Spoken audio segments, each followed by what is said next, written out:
Yo, what's going on guys, and welcome back to the Theme Parks All Over YouTube channel. My coaster count currently sits at 93 roller coasters in total. So the other day I sat down and decided to rank them into a top 15 list. Please remember, this list only includes roller coasters I have been on, and it is not intended to be a top 15 coasters on a worldwide basis. And don't forget, if you do go on to enjoy this video, make sure you leave a like and subscribe to support me on my road to 1,000 subscribers. At number 15, I've gone with Expedition Everest at Disney's Animal Kingdom. Now this is a Vekoma family coaster that opened back in 2006. This ride is just a beautifully themed experience in one of the most beautifully themed theme parks in the world. Of course, you have the backwards section on this ride, a few dark ride scenes, and some pretty intense helixes and drops as well. It is a great family coaster. However, at number 14, I've put Wicker Man at Alton Towers. Now this is a GCI wooden coaster that opened back in 2018. Similar to Everest, what really makes this ride is the theming package that goes with it. Of course, you have Big Bob in the centre of the ride, which is a huge theming piece that has fire effects on it. But you also have the pre-show and a beautifully themed station. But what gives this the slight edge over Everest is I think the ride experience is much better.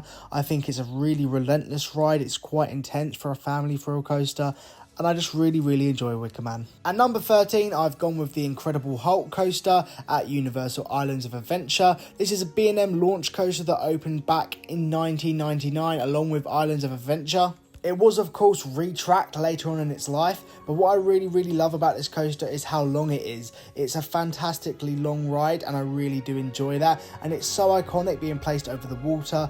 Islands of Adventure would not be the same without this coaster, and I think Universal know that. It's such a fantastic ride and I really do enjoy it. At number 12, we're sticking with another B&M. It is the Swarm at Thorpe Park. Now this is a B&M wing coaster that opened back in 2012. Just like the other coasters on this list so far, the theming for the Swarm is great. It's themed around an alien apocalypse. There's an abandoned helicopter, abandoned plane, abandoned fire engine. The whole station is a massive abandoned church, and you go through a billboard. Honestly, the head choppers on this ride are crazy. I really do enjoy the Swarm. At number 11, I've gone with Yoy Thrill at Wallaby Holland. Now this is an RMC single rail that opened last year in 2025. Of course, this is a dueling coaster with Yoy Chill, which is a family coaster. It's a great family coaster, but it did not make the list. But Yoy Thrill did make the list. I think it's a great ride. It's really relentless. It's really forceful. I do really enjoy it. It's a great coaster. Of course, it isn't really a themed coaster, but what it does do is great, and that's why it makes the list. My favourite part about this ride for me is the interactions with Yoy Chill. Every now and then you pass the other train and it just looks really cool. Moving into the top 10, we have Stealth at Thorpe Park, which is an Intamin accelerator that opened back in 2006. Stealth now has the world's fastest acceleration on a roller coaster, from 0 to 80 miles per hour in 1.8 seconds. So as you can imagine, that launch is absolutely unreal. Stealth is one of the UK's most iconic roller coasters and I love it to pieces. I'd be very sad when it does eventually get removed. A few years ago, I was very lucky to have a rollback on Stealth, and if I could place that in its own separate category as like best experiences on a roller coaster I have ever had, that would be number 1 for sure.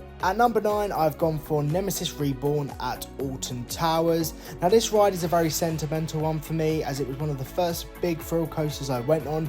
Who knows, if it wasn't for this coaster, I might not be sitting here today talking to you about roller coasters. It's a B&M invert that originally opened in 1994, however in 2024 it was retracked, hence why it is now known as Nemesis Reborn and not just Nemesis. Along with the retrack, when it reopened in 2024, it was given a huge new theming update with features like the huge eye on the exterior of the station, which is genuinely awesome. And if you're into your really intense coasters, Nemesis is exactly that. Especially on the downwards helix into the 0G roll, this element of the ride is just crazy. It's got great theming, it's an amazing coaster, it just had to make it into the top 10. This is going to be controversial, but at number 8 I have the Smiler. Now I absolutely love this coaster. It's a Gerstlauer Infinity coaster that opened back in 2013 at the Alton Towers Resort, and it of course holds the world record for the most inversions on any roller coaster in the world. It can be a rough coaster, but if you do get the front row, it is genuinely insane. It's a very long coaster, which we don't really get here in the UK. Another thing I adore about the Smiler is the backstory. I'm a really big horror fan, and the Smiler's backstory is one of the scariest themes for a roller coaster ever. It is probably my favourite theme for a roller coaster in the world. I'm not saying the theming on the ride is the best, but the backstory of this sinister sanctuary using experiments to make people smile, that is genuinely horror film material, and I absolutely love it.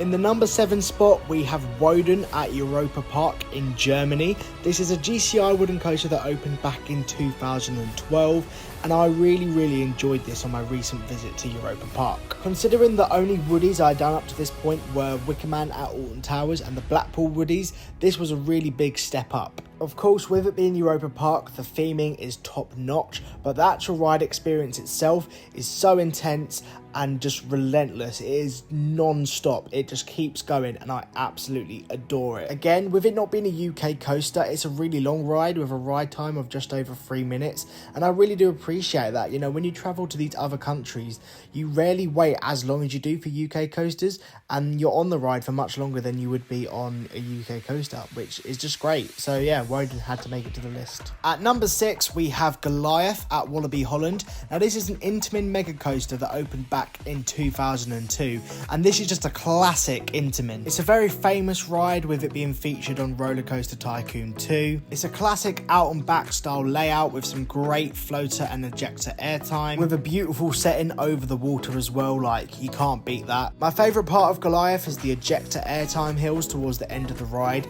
This was crazy. We were riding it during the rain, and you get some serious pops of airtime there. It's awesome, and yeah, I can't wait to get back on Goliath at some point in the near future. So going into the top 5 now, we have Hypercoaster at the Land of Legends theme park in Turkey. This is a Mack Rides Hypercoaster that opened back in 2018. The vertical loop at the beginning of the ride is the tallest vertical loop in the world, and yeah, that element is crazy. You get some absolutely amazing hang time. With how the Land of Legends is set up, the water park is sort of the main attraction, whereas the theme park is more like the second gate, and obviously in most cases it's the other way round. However, this actually worked out in our favour because we could just re-ride, keep going round all day long on Hypercoaster with barely any queue, which was great. This ride is like what Hyperia at Thorpe Park could have been if it had a longer layout. You get so much packed into this ride, and it's sort of split into sections as well, because you get your big tall elements at the beginning of the ride, and then towards the end of the ride it's very low down to the ground, very whippy, sort of like Icon or Blackpool Pleasure Beach. It's a great ride from start to finish. There's some great floater airtime, and that 0G roll is so whippy. Like, what a ride. At number 4, I have Voltron at Europa Park. This is a Mack Ride Striker coaster that opened in 2024.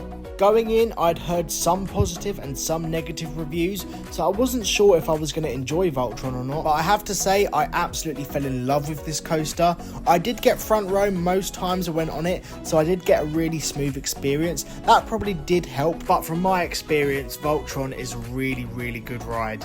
There are many elements on this ride I could talk about, but my favourite part was this launch after the spike, especially at night once the ride had warmed up and there was strobe lighting. I'm not too sure if that was the camera or if it was strobe lighting, but that was really cool. Get some great pops of airtime. It's really whippy. It's a long ride. The theming on the inside queue is really cool with the Tesla coils above your head. Overall, Voltron is a really good coaster and definitely worthy of a space in the top 5.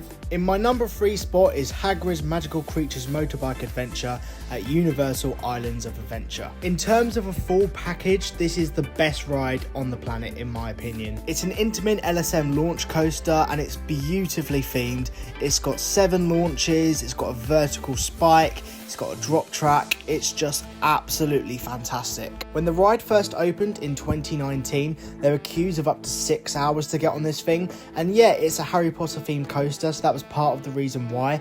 But I think people were just genuinely so excited to get on this ride. The onboard audio really enhances the experience, and of course you have two choices of seating on this ride. You've got the motorbike and the sidecar. The motorbike is slightly better, but no matter where you're sitting on the ride, it is just phenomenal. I don't really have anything negative to say about Hagrid's, aside from the fact it's in the same park as Velocicoaster. When I went to Universal, it was in 2019, so I haven't had a chance to ride Velocicoaster yet, but I'm sure I will be able to get out there one day and experience that ride. So this may be quite controversial, but at my number 2 spot currently is Hyperia at Thorpe Park. This is Mack Ride's hypercoaster that opened back in 2024. By no means is Hyperia a perfect ride. There are two main problems with Hyperia. One, it's a pretty short ride, and two, there's little to no theming. But what Hyperia does do well, it does flawlessly. The first drop is world class. The outer bank turnaround section is world class. The stall is world class. You have 3 world class elements on this ride that really make Hyperia excel. And I think the fact that this ride is at Thorpe Park as well really makes it for me. Over the last few years, Thorpe Park has become my happy place, a place I can escape to no matter how I'm feeling. A place that never fails to give me joy no matter what. And I think after waiting for a new coaster at Thorpe Park for so long, Hyperia was worth the wait. A ride that Thorpe Park fans could be proud of. A ride that would get people talking about Thorpe Park again all over the world after the park fell under the radar. So I think there are many reasons why I like Hyperia so much, aside from the theming and ride experience. But now it is time to reveal my number 1 roller coaster in the world as of January 2026, and it is Untamed at Wallaby Holland. This is an RMC hybrid roller coaster that opened back in 2019, and it was a conversion from the former wooden coaster Robin Hood that used to operate at the park. Now this roller coaster is pure insanity. This is such a well-rounded experience, from ejector airtime to inversions, and nothing really feels repetitive. Every element just works together so well. The ride just keeps going and shows no mercy. Honestly, it's relentless from start to finish. In fact, my favourite part of Untamed is towards the end, where you're dipping in and out of the support structure, going over those bunny hills and into that final inversion, which is awesome. For me, the ride experience on Untamed has so far been unmatched, and that is why it is at my number 1 spot in today's video. I hope to one day return to this list after doing many more coasters, but for now, this is my top 15 list, and I hope you really did enjoy this video. Make sure you leave a like and subscribe, and I shall see you all in the next one. Goodbye.